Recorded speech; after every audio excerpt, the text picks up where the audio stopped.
Hello! Bienvenue chez les Mères Nature, le podcast qui t'accompagne à toutes les étapes de ta grossesse. 2 fois par mois, c'est une petite parenthèse où l'on parle de comment bien vivre sa grossesse au naturel. Ce podcast t'est proposé par Gariguette. Nous sommes 2 sœurs. Moi c'est Cécile. Et moi, c'est Livia. Pour t'accompagner au mieux, nous te présentons un professionnel de la grossesse à chaque nouvel épisode qui vient te livrer tous ses secrets. Et tu peux nous retrouver sur Instagram, sur gariguette au pluriel-fr, où tu y trouveras plein de conseils. Bonne écoute! Aujourd'hui, nous accueillons au micro des Mères Nature Julie Keglian, kinésithérapeute périnatale, plus connue sous le nom de la Yogi Kiné sur Instagram. Comme vous le savez peut-être, nous avons déjà un épisode avec Mathilde Hélin, kinésithérapeute périnatale, lors duquel nous avons beaucoup parlé de la grossesse et de la préparation à l'accouchement. Avec Julie, nous allons davantage parler de l'accouchement et du postpartum. Comme vous allez le découvrir, Julie donne aussi des cours de yoga et les 2 sujets sont loin d'être incompatibles. Bonjour Julie. Bonjour. Bonjour Julie. Pour commencer, peut-être que tu pourrais te présenter, toi, et ton activité. Oui, du coup, je m'appelle Julie, j'ai 25 ans, je travaille à Cassis en tant que kinésithérapeute et professeure de yoga et je me suis spécialisée en périnatalité, donc j'accompagne les mamans avant, pendant et après leur grossesse. Et si tu devais décrire ton métier en 3 mots, tu choisirais lesquels ? Alors je choisirais écoute, confiance et savoir. Je choisirais écoute parce que je pense que dans notre métier, c'est hyper important de savoir écouter les gens, de comprendre, leur histoire, parce qu'on a tous une histoire, on a tous un passé et qu'en fait, aujourd'hui, la personne qu'on est, c'est par rapport à ce passé-là. Donc si nous, on n'est pas capable d'écouter les gens, d'écouter leurs douleurs, leurs soucis, leurs peurs, leurs angoisses, je pense qu'après, on ne sera pas capable de les suivre correctement, pendant toute la durée de la prise en charge. Ok. Ensuite, on a la confiance parce que je pense qu'en tant que soignant, on a besoin d'avoir une relation de confiance mutuelle. Si le patient ou la patiente n'est pas capable de nous faire confiance, elle adhérera beaucoup plus difficilement aux soins et ce sera plus compliqué pour elle de venir, surtout qu'en périnatalité, on touche quand même à l'intimité. Bah oui, c'est sûr. Et en même temps, on a aussi besoin d'avoir confiance en la patiente, parce que c'est un travail d'équipe, hein. Si le kiné n'y met pas du sien ou si la patiente n'y met pas du sien, on fait pas des miracles. Donc je pense que c'est super important.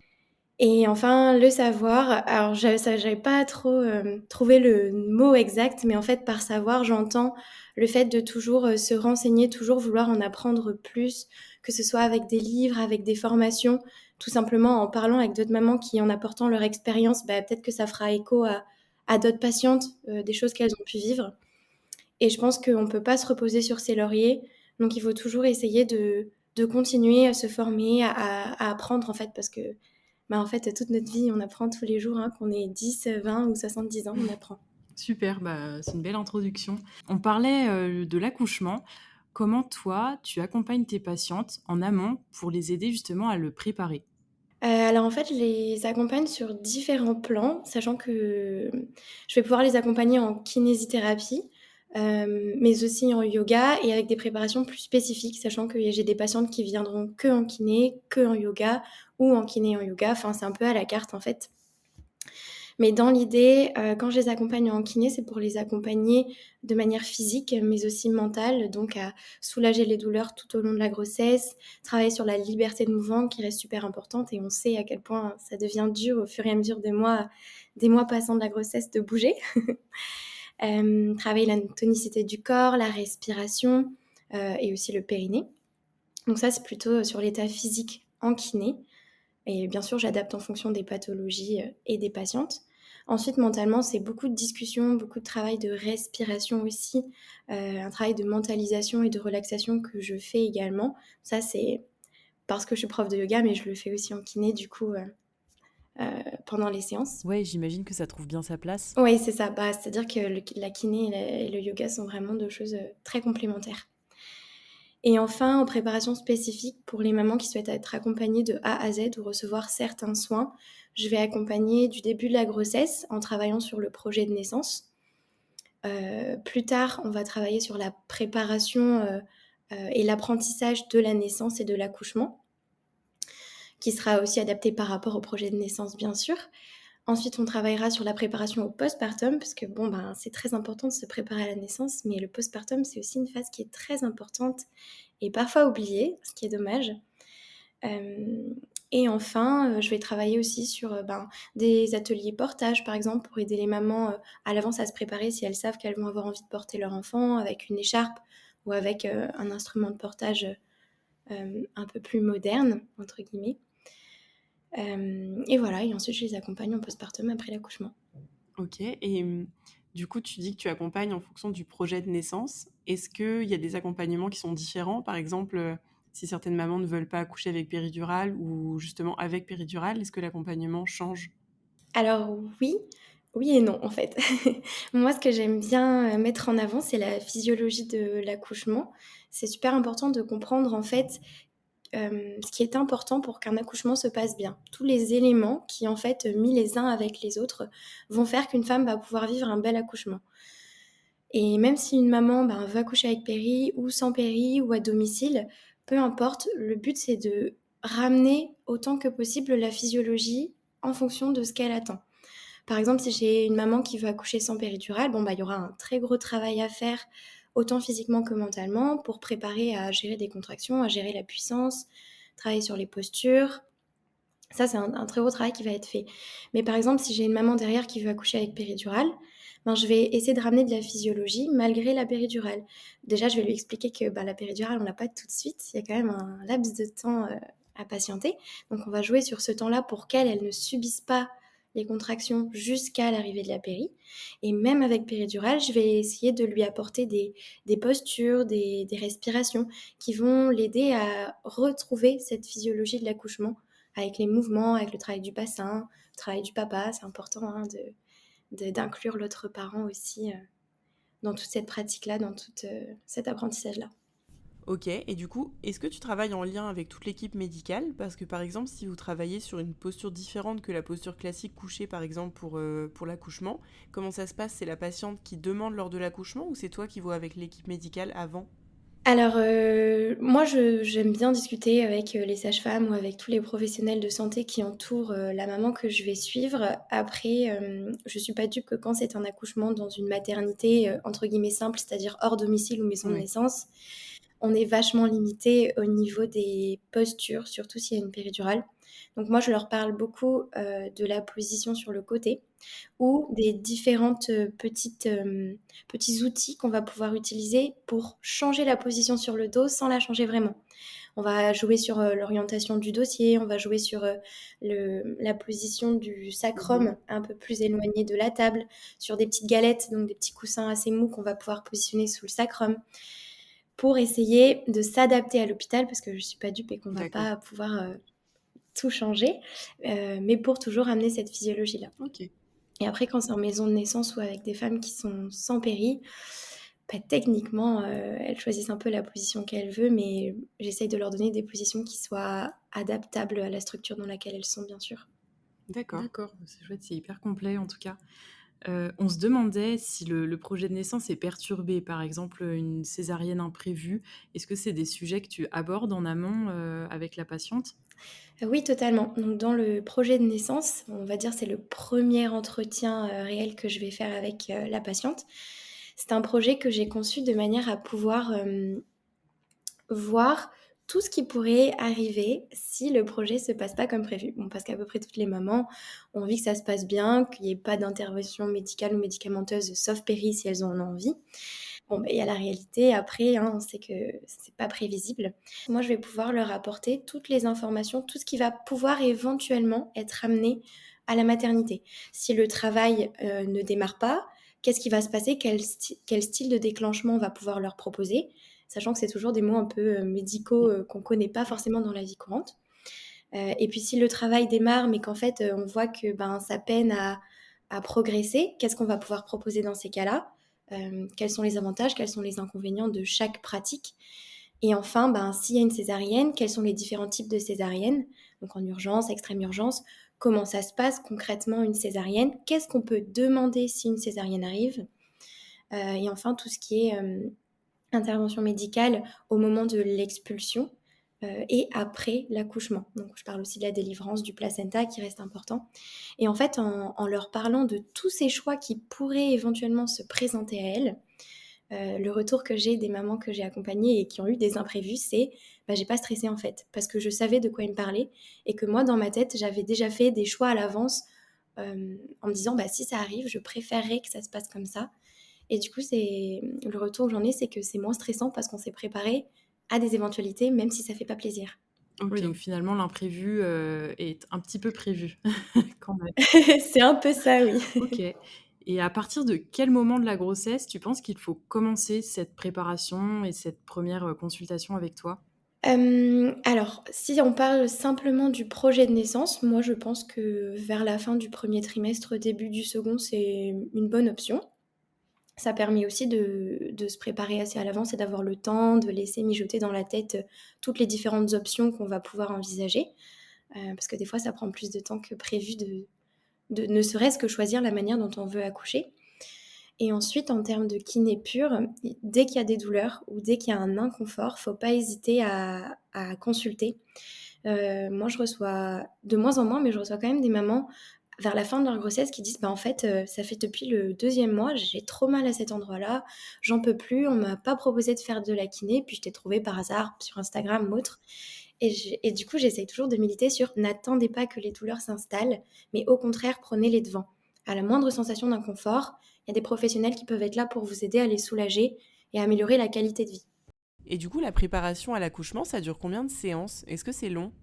Non, non, pas forcément. Le projet de naissance, ça dure 1 heure. OK. En plus, j'aime bien, quand il y a l'autre parent, c'est super chouette parce que enfin, je fais une petite aparté, mais imaginons que la maman ait fait un projet de naissance, que voilà, qu'elle ait vu toutes les possibilités qui pourraient arriver, pendant son accouchement et que bon, bah, l'imprévu, arrive. Mais bon, elle a fait ses choix, elle a compris ce qu'on a lui proposé et le papa, il a pas participé au projet de naissance et la maman lui a pas fait un check-up et là, c'est l'angoisse parce que lui, il comprend pas ce qui est en train de se passer Ah oui. et sauf qu'on sait à quel point le stress peut être communicatif, surtout quand c'est avec, la personne avec qui on partage notre vie. Donc c'est vraiment des entretiens qui peuvent être, faits et j'encourage à ce que ce soit fait avec, l'autre parent. Et sinon, pour répondre, à ta question, le projet de naissance, ça dure à peu près 1 heure.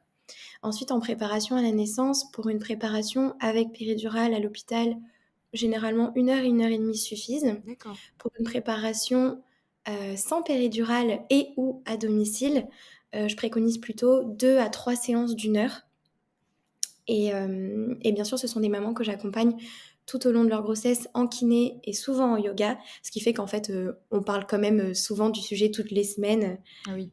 hors, ces 3 cours d'1 heure.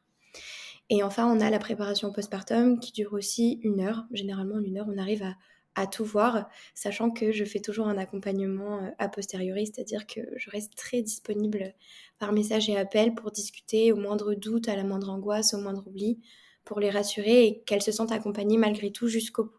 OK. D'accord, et donc là, tu parlais justement d'une séance, préparation du postpartum. Cette séance, elle se place, donc avant l'accouchement, si j'ai bien compris.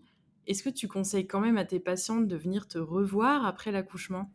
Oui, alors, par rapport à la préparation au postpartum, je propose soit une séance avant, soit une séance après, soit les 2. Mais j'encourage toujours les mamans à venir avant parce qu'en fait, je parle de certaines, pratiques qui vont être, applicables dès l'accouchement, dès la fin de l'accouchement, donc l'expulsion du bébé et l'expulsion du placenta.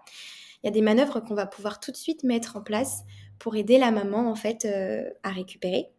Et donc, bah, l'idée, c'est que l'ayant fait avant, elles vont pouvoir tout de suite le faire à la maternité. Elles vont pas m'appeler juste après l'accouchement: «Bon, je fais quoi?» On est bien d'accord.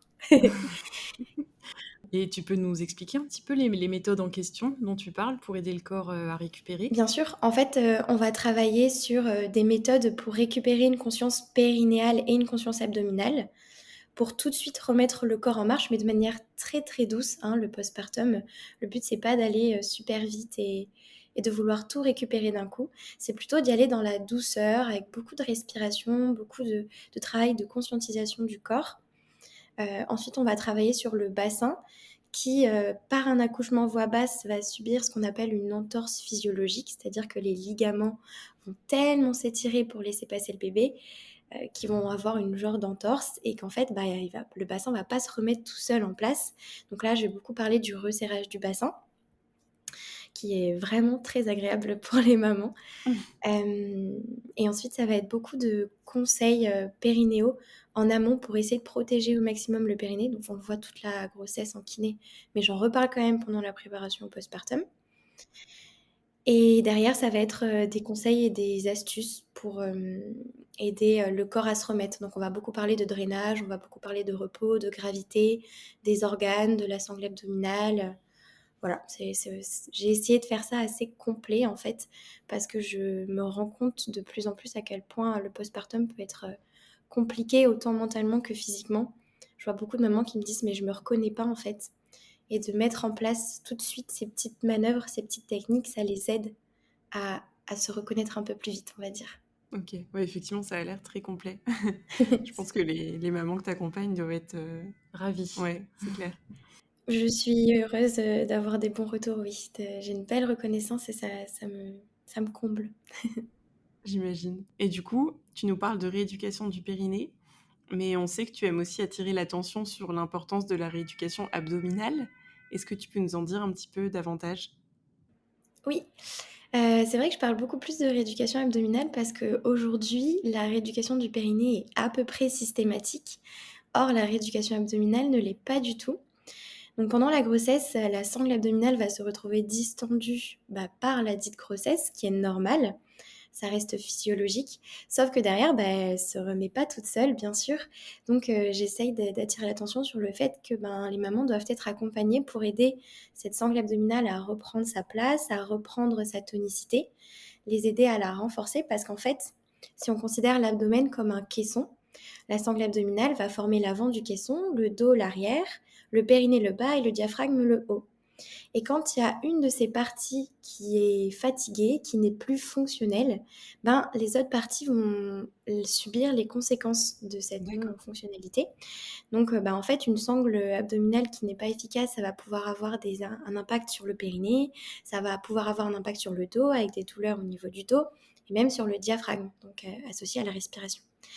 Donc moi, ce que j'aime bien leur expliquer, c'est pourquoi en fait c'est important de faire une rééducation abdominale, pourquoi c'est important de tonifier ses abdos pour protéger tout ce caisson, mais aussi pour pouvoir reprendre ses activités physiques et ses loisirs de manière saine et pérenne. Généralement, au fur et à mesure de la rééducation abdominale, ce que moi je vois comme retour, c'est ah ben c'est super, aujourd'hui j'ai réussi à faire telle activité, je me sentais bien, je me sentais gainée, je me sens plus efficace dans mes activités sportives, ou même pour celles qui n'ont pas envie de faire de sport, hein, on n'est pas toute une sportive dans l'âme, on n'a pas tout envie de faire ça, dans la vie quotidienne. Je me sens mieux en fait dans ma vie de tous les jours, au travail, ma posture est meilleure. Voilà, c'est super important. De leur apprendre aussi à faire des efforts de la bonne manière. Parce qu'en fait, quand on fait un effort sans engager sa sangle abdominale, souvent c'est le périnée qui trinque. D'accord. Bon, c'est important à signaler du coup. Yes, même hors postpartum, hein, on n'est pas obligé d'avoir été enceinte pour avoir une sangle abdominale ou un périnée qui travaillent pas ensemble. C'est sûr. On espère que le message va passer. Et au-delà de toutes ces rééducations, la kinésithérapie en postpartum, est-ce qu'elle peut apporter d'autres choses dont tu souhaiterais nous parler aux jeunes mamans? Oui, complètement. Comme j'encourage les mamans à consulter pendant leur grossesse dès l'apparition de douleurs ou d'inconfort, c'est la même chose pour le postpartum. Même si elles n'ont pas commencé la rééducation périnéale, même si elles n'ont pas commencé la rééducation abdominale, consulter un ou une kiné parce qu'on a mal au cervical, parce qu'on a mal au dos, parce que quand on allait ou qu'on donne le biberon, en fait, ça pèse à l'avant, parce qu'on a toujours mal en bas du dos, parce que voilà, on a des douleurs un petit peu comme si on manquait de mouvement.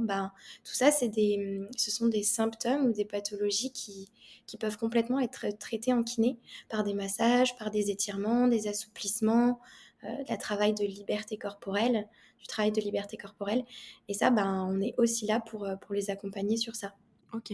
Et d'ailleurs, ça me fait penser au début de l'épisode, tu as parlé de portage. Du coup, je suppose qu'il y a pas mal de douleurs peut-être qui peuvent venir de ça. Qu'est-ce que tu recommandes en particulier et quelle technique de portage tu recommandes?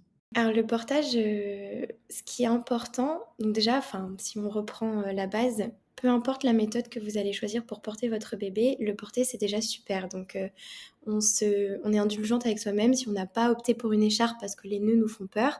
Bah, si déjà on porte son bébé, c'est super. Mmh. Ensuite, l'outil qui va être le plus adaptable pour notre bébé, c'est l'écharpe. Pourquoi? Parce qu'il n'y a pas de lien prédéfini. Donc, ce qui veut dire que quand on vient la poser sur nous, puis la poser sur notre bébé, c'est elle qui va s'adapter à la morphologie de notre bébé. Sachant que les bébés, quand ils sont vraiment tout petits, ils n'ont pas cette ouverture de hanche Oui. qu'imposent presque les outils de portage préformés ou formés. Donc sur ça, l'écharpe, ça va vraiment aider à protéger cette ouverture des hanches que n'ont pas toujours, les petits bébés qui viennent de naître. Ensuite, ce qui est important, c'est de se rapprocher, moi je pense, de quelqu'un qui a été formé en portage, notamment pour les écharpes. Parce qu'en fait, on va apprendre des nœuds qui sont sécures pour le bébé, on va apprendre les règles de sécurité Oui. et surtout, on va apprendre le respect de la physiologie pour le porteur et pour le porter.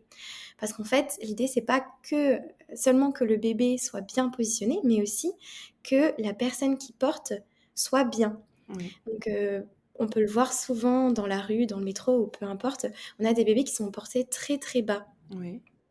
Et en fait, ça vient, entre guillemets, «ruiner le dos». J'ai pas d'autre mot, je suis désolée. Ça provoque des grosses douleurs au dos parce qu'en fait, on est constamment en train d'essayer de se soulever, pour amener le centre de gravité un peu plus haut. Donc, c'est important d'être avec quelqu'un qui va vous aiguiller sur les bonnes manières de porter, sur les petits gestes qu'on va vérifier pour s'assurer que le bébé est dans la bonne position pour nous et pour lui. Si je dois faire un petit plus, le fait de porter son bébé, ça diminue le risque de baby blues, pardon, ou de dépression postpartum. Et ça vient donner des bombes d'ocytocine autant pour la maman que pour le bébé. Donc c'est très sécurisant pour le bébé.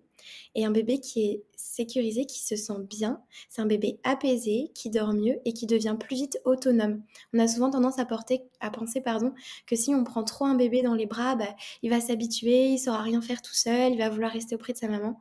En fait, c'est l'inverse. Un bébé qu'on porte, un bébé qu'on rassure, c'est un bébé qui se sentira sécure pour aller explorer le monde par la suite et développer son schéma moteur et se sentir bien en fait, bien dans ses baskets en fait.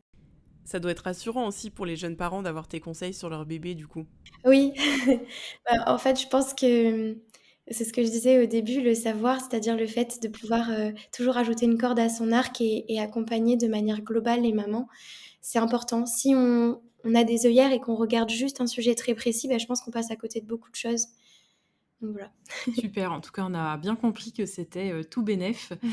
Je voulais reparler un petit peu du yoga parce que tu fais souvent le lien avec le yoga et le postpartum. Est-ce que tu peux nous expliquer un petit peu les bienfaits que tu vois à cette pratique? Oui, complètement. Alors le yoga en postpartum, c'est un moyen de se remettre en mouvement, déjà, ce qui est très important pour les mamans parce que si on se remet en mouvement, qu'on vient ramener, une liberté dans le corps, ben, on aura moins de douleurs par la suite. Un corps en mouvement, c'est un corps en vie, c'est un corps en bonne santé, et souvent, en fait, elles ont besoin qu'on les étire et donc, bah, peut-être par rapport aux positions qu'on prend quand on allait ou quand on donne le biberon, il va y avoir des étirements qui vont être, vraiment, axés sur ces positions-là. Également, c'est un moyen de reprendre une conscience périnéale et abdominale, pardon. Donc ça les aide aussi beaucoup, ça les aide à progresser dans leur rééducation abdominale et périnéale. Donc c'est là que l'idée d'être kiné, est avantageuse en faisant des cours de yoga. Et également, c'est un moment en fait, pour elles, où elles viennent se recentrer sur leur corps. Quand on devient maman, on a souvent tendance à s'oublier un petit peu, à penser à ce petit être, qu'on vient de créer et de mettre à la vie, à penser à ses besoins et beaucoup moins aux siens, parce qu'on a moins de temps, parce qu'on est plus fatigué et souvent parce qu'on n'y pense même pas en fait. Et du coup, ben, ce moment de yoga, c'est un moment où ça y est, on se reconnecte à son corps, on reprend conscience de qui l'on est, du corps que l'on a à l'heure actuelle. Et puis c'est aussi un moyen de l'accepter parce que c'est difficile parfois de faire la différence avec le corps avant la grossesse et le corps après la grossesse. Et c'est aussi ce que j'aime bien faire avec mes mamans, c'est-à-dire que pendant la relaxation, chaque cours de yoga se termine par un moment de relaxation. je les invite plus ou moins subtilement à venir amener de l'amour, de l'indulgence dans leur corps et à reprendre conscience de ce qu'elles sont aujourd'hui et de la puissance en fait qu'elles ont en elles d'avoir juste continué leur propre vie tout en créant une vie, puis en la mettant au monde et en continuant toujours leur propre vie. C'est quand même badass, quoi. C'est clair. Donc je pense que c'est super important, même moralement en fait. Ça les aide, c'est une bouffée d'oxygène que de pouvoir se recentrer sur soi, même pour 1 heure, 1 heure et demie. Ouais, c'est clair.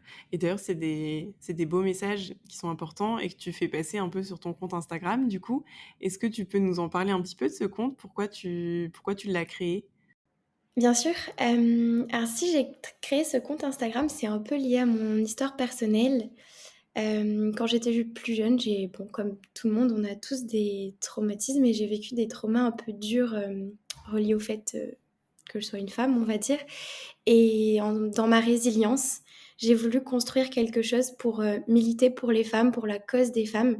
Et comme j'ai toujours été passionnée par le monde de la maternité, de la périnatalité, je me suis dit que, en fait, en créant ce compte Instagram, j'allais pouvoir militer pour les femmes, pour les aider à s'informer et en fait à devenir actrices de leur maternité, à reprendre confiance en elles et à ressentir en fait cette force qu'elles ont au plus profond d'elles-mêmes. J'aime bien, je suis fan de lecture et j'adore Victor Hugo et il disait: «La femme a une puissance singulière qui se compose de la réalité de la force et de l'apparence de la faiblesse». Et ben moi, j'essaye de leur faire prendre conscience de cette force qu'elles ont en elles et qu'elles peuvent mais déployer fois 1000. Merci pour ton travail et les messages que tu fais passer. Ouais, c'est vraiment chouette. C'est chouette et fort. Ouais, et Merci. en fait, on termine souvent le podcast en demandant si tu as un petit secret à partager avec les mères nature qui nous écoutent, mais j'ai l'impression qu'on en a déjà eu quelques-uns. Oui, je pense que le secret réside dans la capacité à se faire confiance. Je je sais qu'aujourd'hui, c'est pas une généralité, mais on est beaucoup dans l'hypermédicalisation et dans l'infantilisation de la femme dans sa maternité, ce qui me révolte. Et je pense qu'en aidant les mamans à être informées, et à se faire confiance, on les aide toutes seules à venir chercher cette force qu'elles ont en elles et à accomplir en fait, toute cette phase de la grossesse, de l'accouchement et du postpartum de la meilleure, manière possible. Elles ont tout en elles en fait. Elles sont capables d'accoucher, même si elles s'en sentent pas capables, elles le sont. Il faut juste se faire confiance, écouter son instinct et tout se passera bien. Bah écoute, merci beaucoup Julie pour notre échange, pour tes explications très claires et pour tes messages bienveillants. En tout cas, on mettra ta page Instagram en description pour que les auditrices puissent découvrir les dizaines de conseils qui sont sur ta page et qui sont toujours donnés avec bienveillance, avec humour. Franchement, on adore. Et on te souhaite une très très Merci. bonne continuation. Et puis, on te dit à très bientôt. Merci beaucoup. Bonne continuation à vous aussi. Merci Julie, à très bientôt. Merci d'avoir écouté cet épisode. Nous espérons que tu as passé un très bon moment en notre compagnie. N'hésite pas à t'abonner et à commenter. On se retrouve dans 2 semaines. Et en attendant, rejoins vite notre communauté sur Instagram.